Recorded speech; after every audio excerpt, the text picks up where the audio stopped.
Hectare जमीन आहे मदत मासची आणि जवळपास खिदमत मास ही 4-4.5 लाख हेक्टर जमीन आहे। आणि हा एकटा जयंत पाटील साहेब बोलले त्या दिशेचा हा विषय नाही। हा विषय संपूर्ण मराठवाड्यातल्या 8 जिल्ह्यांचा आहे। त्याचं कारण असं आहे अध्यक्ष महोदय की मराठवाडा यशवंतराव चव्हाण साहेबांच्या नेतृत्वाखाली साहेबांच्या म्हणण्यावरती कुठल्याही विना अट महाराष्ट्रामध्ये त्यावेळेस सामील झाला आणि सामील झाल्याच्या नंतर 1955-56 मध्ये त्यावेळेस म्हणजे अगोदर सर विश्वेश्वरैया मोक्षगुंडम विश्वेश्वरैया हे चीफ इंजिनियर आणि सी म्हणून ज्यावेळेस तिकडे निजामाच्या हाताखाली काम करत होते त्यांनी त्यावेळेस कासिम रजवीची वक्रदृष्टी हिंदूंच्या देवस्थानावरती पडायला लागल्याच्या नंतर एक ऑर्डर काढली होती। सर विश्वेश्वरैयांना बोलावून घेतलं आणि याच्यामध्ये काय मार्ग काढायचा म्हणून त्यांना सांगितलं की ह्या देवस्थानाच्या जमिनी प्रोटेक्ट करा आणि प्रोटेक्ट करत असताना त्यावेळेस मदत मास आणि खिदमत मास अशा 2 प्रकारच्या जमिनी या त्या ठिकाणी नोंद केल्या आणि त्या नोंदीमध्ये अध्यक्ष महोदय फक्त मुस्लिम समाजाच्या जमिनी सामील नाही झाल्या, हिंदू देवस्थान जमिनीवरती सुद्धा मदत मास आणि खिदमत मास अशा प्रकारची नोंद केली गेली। आणि ही नोंद झाल्याच्या नंतर ज्या वेळेस आता 55-56 ला जेवढ्या वारसदारांनी त्याच्यामध्ये नावं नोंदवली या कायद्यामध्ये कधीही बदल झाला नाही, अमेंडमेंटच झाली नाही। ती डायरेक्ट आता ज्या वेळेस विखे पाटील साहेब या खात्याचे मंत्री झाल्याच्या नंतर मी सुधाकरराव कल्याणकर, माननीय अशोकराव चव्हाण साहेब, राणा जगजितसिंह पाटील साहेब असे 4-2 लोक याच्यामध्ये पहिल्यांदा सामील झालो। आणि याच्यामध्ये अध्यक्ष महोदय धाराशिव आता इथं पाटील आमदार आहेत धाराशिवचे, कळम आणि धाराशिवचे, धाराशिवचं अख्खं शहर हे मदत मास जमिनीमध्ये आहे। लातूरमध्ये सुद्धा हीच परिस्थिती आहे। नांदेड वाघळा महानगरपालिका पूर्णच्या पूर्ण मदत मास जमिनीमध्ये अध्यक्ष महोदय आणि यांचा तर पूर्ण मतदारसंघ आहे। हे संभाजीनगरमध्ये हीच परिस्थिती आहे, जालन्यामध्ये हीच परिस्थिती आहे, बीडमध्ये हीच परिस्थिती आहे। अध्यक्ष महोदय 7,43,000 हेक्टर जमीन ही मदत मास त्या ठिकाणी होती आणि बहुतांशी जमिनी ह्या शहराच्या शेजारी आल्या आणि याच्या बाबतीमध्ये निर्णय घ्यावा अशा प्रकारची विनंती ही या ठिकाणी झाली। परंतु अध्यक्ष महोदय मवियाचं सरकार असताना याच्यामध्ये सर्वाधिक टार्गेट झालो मी, माझ्यावरती अध्यक्ष महोदय माझ्या कार्यकर्त्यांच्यावरती 30 गुन्हे दाखल करण्यात आले। अध्यक्ष महोदय कुठेकडूनच गुन्हा दाखल करता येत नाही म्हणून वक्फ बोर्डाकडून गुन्हा दाखल करण्यात आला। अध्यक्ष महोदय DYSPने चौकशी केली, त्याच्यात माझं आणि माझ्या कुटुंबियाचं कुठं नाव आलं नाही। नंतर SCचे म्हणजे ॲडिशनल कलेक्टरचे ॲडिशनल SPची चौकशी लावली, त्याच्यात काय आलं नाही। पुन्हा माननीय गृहमंत्री अनिल देशमुख साहेब असताना एक SIT नेमण्यात आली, याच्यात तरी सापडतोय का म्हणून SIT नेमली। अध्यक्ष महोदय त्या SIT मध्ये कुठेही माझं माझ्या कुटुंबियाचं नाव आलं नाही।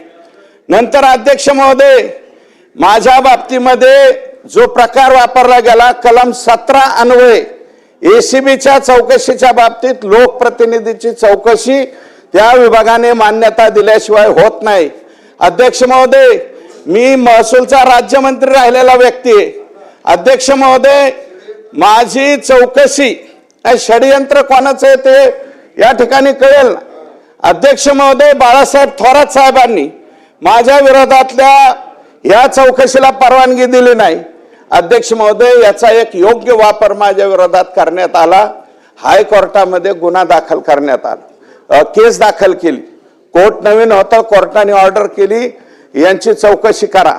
ACBची चौकशी सुद्धा अध्यक्ष महोदय देवेंद्र फडणवीस साहेब किंवा एकनाथ शिंदे साहेबांच्या सरकारच्या कालावधीत थांबतो, या सरकारच्या कालावधीत झाली नाही। माननीय उद्धव ठाकरे साहेब या राज्याचे मुख्यमंत्री असताना त्यांचा काही संबंध नव्हता, परंतु राष्ट्रवादीच्या लोकांनी एसीबीची चौकशी सुद्धा लावली अध्यक्ष महोदय, एसीबीची सुद्धा चौकशी झाली, ओपन इन्क्वायरी झाली. ओपन इन्क्वायरीमध्ये सुद्धा कुठेही माझं किंवा माझ्या कोणत्या याचा काहीही संबंध आला नाही, अशा प्रकारचे क्लिअर हे झालं. अध्यक्ष महोदय, जयंत पाटीलचे सांगतायत ते काही लोक अहिल्यानगरच्या रोहितदादा पवारांच्या मतदारसंघामध्ये कुठेतरी स्पेशल डुकराचं मटण भेटतं, त्या ठिकाणी दारूच्या धंद्यावरती आणि डुकराचं मटण मिळतं, तिथं कुणाच्या तरी मारामाऱ्या झाल्या की लगेच दुसऱ्या दिवशी चालू करायचं. सुरेश धस यांनी हाणमार केली. अध्यक्ष महोदय, 10-15 दिवस झाले आणि 15 दिवसाच्या नंतर सुद्धा अजून कुठेही चौकशीमध्ये काही सापडत नाही आणि उठायचं सुटायचं आणि इज्जती घ्यायच्या, अशा कोणाच्याही इज्जती घेण्याचा तुमचा संबंध नाही. आणि अध्यक्ष महोदय, 12 नाही रोहित दादा तुमचा रोहित दादांना बोलू द्या, मग बोलतो.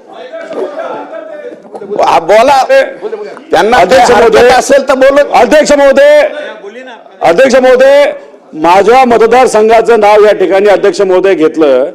अध्यक्ष महोदय, जामखेड ही भूमी पुण्यश्लोक अहिल्यादेवी होळकरांची जन्मभूमी आहे. संत श्री गीते बाबांची ते कर्मभूमी आहे, संत श्री सीताराम बाबांची कर्मभूमी आहे. आणि इथं बोलत असताना धस साहेबांनी जो उल्लेख केला कुठल्या तरी मटणाचा, हा उल्लेख ते सुद्धा डुकराचं मटण, हे अयोग्य आहे. उदाहरण द्यायचं असेल तर काल्पनिक कुठेही द्या. मतदारसंघाचं नाव घेऊन तुम्ही तुमचं कुठला विषय लपवण्याचा नाही तर त्याला पाठीमागे टाकण्याचा प्रयत्न कृपा करून होऊ नये. आणि हे जे काय बोललेत माझ्या मतदारसंघाबद्दल, तर ते जे काय आलं असेल ते डिलीट करावं अशी मी आपल्याला मागणी करतो. माझा तो मुद्दा नव्हता. अहिल्यादेवींचं, गोदड महाराजांचा मी सुद्धा त्या मतदारसंघामध्ये मी पण काम केलेलं आहे राष्ट्रवादीचा म्हणून. अध्यक्ष महोदय, बरं का, मला त्याच्याबद्दल म्हणायचं नाही, पण ज्या हॉटेलवरती, ठीक आहे मी माझा शब्द परत घेतो, कोणता घेतलं ना, हा ते भेटतं तिथं, जिथं भेटतं तिथं मारामाऱ्या झाल्या. अध्यक्ष महोदय, त्या भागामध्ये कोणता एक देव आहे आणि तिथपासून रुई 36 पर्यंत सुरेशराव विषय मर्यादित आहे, मर्यादितच बोलतोय, लवकर घ्या. हे बघा, ऐका, नाव न घेता अशा पद्धतीने वळवा करून जयंत पाटील साहेब जे बोलले ना, त्याच्यामुळे मी हे बोलतोय. विषय वेगळा आहे, तुम्ही महोदय, रात्री 1-1 वाजता माझ्या स्वतःच्या घरामध्ये मौयाचं सरकार असताना यांनी रात्री 1-1 वाजता DYSP PI माझ्या घरामध्ये पाठवले. विषय वेगळा आहे.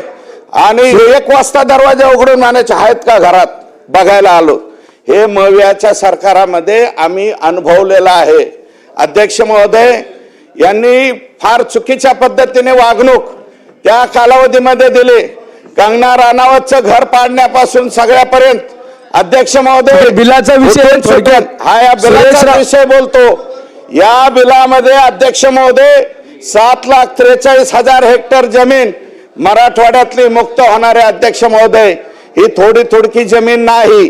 आणि आमचा तर आग्रह असा आहे अध्यक्ष महोदय, हिंदू देवस्थान जमिनीवरती जे मदत मासच नाही, खिदमत मास सुद्धा ही जी नोंद आहे, या नोंदीच्या बाबतीत जे मस्जिद इनाम जमीन असेल त्याच्या बाबतीत ते ठेवावं, परंतु हिंदू देवस्थानाच्या जमिनीवरचं खिदमत मास सुद्धा, कारण ह्याच्या कोणाच्या त्या काय हो भास्करराव काय म्हणताय, नाही भाषण बाहेरून ऐका, तुम्हाला अडचण वाटत असेल तर बाहेरून ऐका, तसं काय थोडक्यात सुरेशराव, थोडक्यात. अध्यक्ष महोदय, मी संपवतो. तर ह्या बाबतीमध्ये 7,43,000 हेक्टर जमीन आणि जवळपास 4.5 लाख हेक्टर जमीन ही खिदमत मासमध्ये अडकलेली आहे. अध्यक्ष महोदय, या जमिनी एका कुठल्या मतदारसंघामध्ये नाहीत, एका जमिनी एका तालुक्यात नाहीत, या संपूर्ण जिल्ह्यामध्ये 76 तालुक्यामध्ये ह्या जमिनी आहेत. आणि याच्या बाबतीतला निर्णय यापूर्वी कधी होत नव्हता. एकनाथ शिंदे साहेब, माननीय फडणवीस साहेब आणि तत्कालीन महसूल मंत्री माननीय विखे पाटील साहेब आणि आता हा जो निर्णय घेत आहेत बावनकुळे साहेब यांचं मी मनापासून या ठिकाणी आभार मानतो आणि अध्यक्ष महोदय जयंत पाटील साहेबांना मी विनंती करतो की असं कोड्यामध्ये बोलू नका. जे काय व्हायची त्या सगळ्या चौकशीला सामोरं जाण्याची आमची तयारी आहे. गेलोत अध्यक्ष महोदय 5-5 वर्ष याच्यामध्ये चौकशीला सामोरं गेलो, त्याच्यामध्ये कुठेही काय सापडलं नाही. आणि आता जे तुम्ही भांडणं बिंडणं म्हणतायत ना, कुणाची भांडणं झाली काय झालं त्याची चौकशी करावी. मी SP-ना स्वतः पत्र दिलंय तिथल्या की याची खरोखरच चौकशी करा.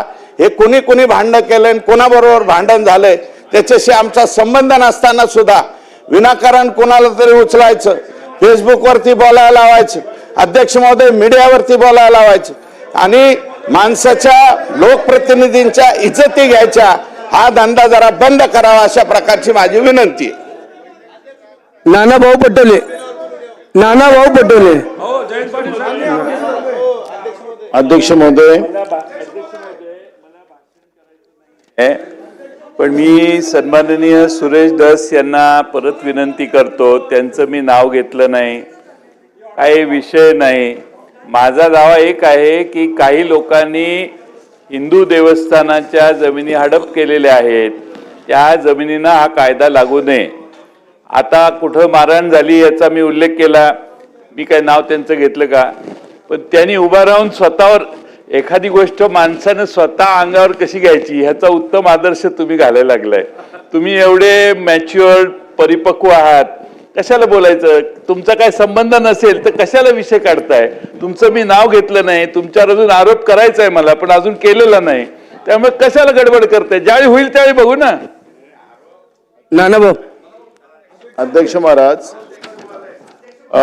या निमित्तानं जयंत पाटील आणि वडेट्टीवारांनी नानाभाऊ थोडक्यात. मांडली, मी थोडी मांडतोय.